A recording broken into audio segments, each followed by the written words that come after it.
All right, getting back to our top story here on RT, the potential release of oil reserves by the UK, France and the US as the UK possibly faces a possible petrol supply strike. Let's discuss this now with political analyst Peter Eyre in Birmingham. Thank you very much for coming on RT today. What do you make of the possible timing of this, what could be an emergency oil release?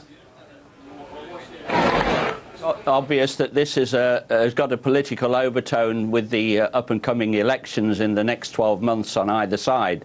What one has to understand is that the reason why the price of oil has gone through the roof is because of the ongoing conflicts.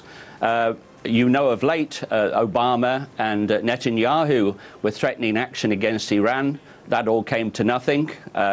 Basically, this put the price up, which I think was the intention anyway, put the price through the roof. And now, to try and recover the damage done by the hike in the fuel, which affects all commodity prices, and these austerity measures that are throughout the world, it's quite obvious that if they don't do something drastic within a short period of time, it's going to run up against them in the election. Well, other than the political posturing that you're referring to here, is there anything the British government could do differently to ease the public's concerns over the prices? That's a difficult question. My first reaction to that would be, let's stop going to war. We've been in a continuous war for an awful long time now, decades in actual fact, and this plays is a major player in what is happening around the world, economically speaking. It's like the financial meltdown that happened in 2008. That was no accident. It was a well-planned, orchestrated plan by what I use the term the New World Order to take out various countries, and of course Greece, Italy, etc., and at the same time to manipulate the world's resources, take control of them, take control of the markets, and also take control of the supply routes. Once you are in that position, you're in a very powerful, you are in control of the world, basically.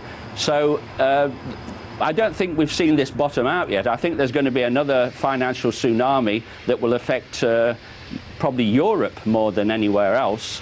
And this is not recoverable. They're going to have to do something very quickly. And at the end of the day, they force this pressure onto Iran in this tit-for-tat over the nuclear issue. That has now reduced the oil flow to Europe, and now they're going to have to compensate that by pumping more in from their strategic reserves. Now, when you mention the whole issue of the embargoes on Iranian oil and how the price clinch is now affecting parts of Europe, when it comes to the British government and the French as well, considering a possible release of oil reserves, why are Germany and Italy against the oil release when you consider that Italy is one of the biggest consumers of Iranian oil in the EU? Surely it should be interested. Yes, well, of course, we have these various meetings of G3s, G4s, G5s, G8s, G12s, whatever you want to call it. And now you see a creep in on these meetings where it can be the G3.5. The 0.5 is Germany. And they're the sleeping giant, really, because a lot of people don't know this, but Germany does have an awful lot of control as to the way things are going. And obviously, they're in a vulnerable position, just like France is and Belgium, because if a second tsunami comes along, it's quite possible that the euro can go under. And so Germany has got to initiate its own plans as well. And Sarkozy and Obama, of course, are in bed together for their own survival.